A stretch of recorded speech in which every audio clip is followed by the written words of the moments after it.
All right, we made it to I, and I'm proud of you for sticking with it this long.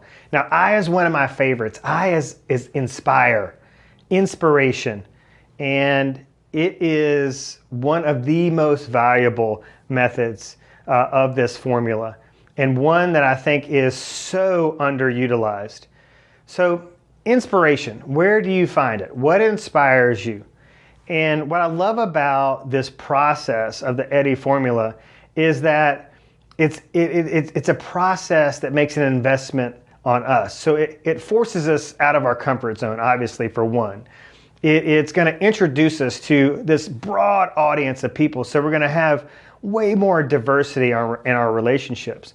But if we want to be truly inspirational, then we have to be continually inspired by other people. We have to look for inspiration so that we can give inspiration, so that we can project inspiration into the marketplace.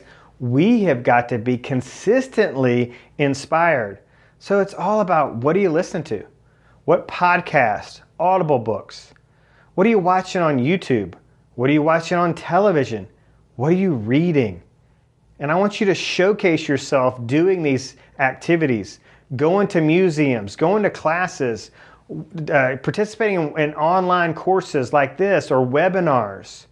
Listening to Audible books. Show people what you're downloading and uploading and ingesting in the form of audio and video, and then pull like these rich quotes out of them.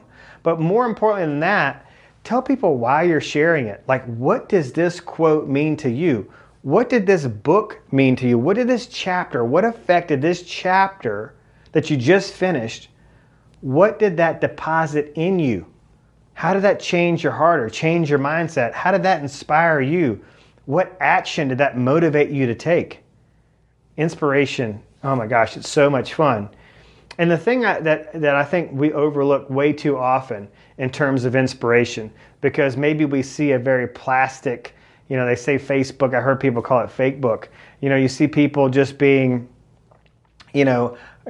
audaciously normal or just, happy on social media, when in reality, a lot of people are hurting and they need that inspiration.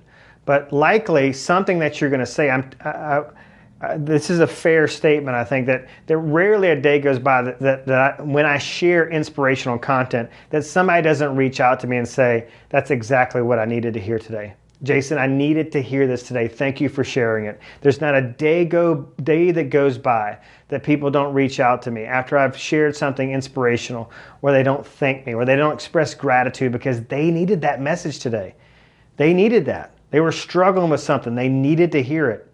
So it's not a matter of how many people you reach, because if you just reach one person, if you just get that one piece of feedback saying, thank you, I needed to hear that today, then it was all worth it. Inspiration, one of my absolute favorites.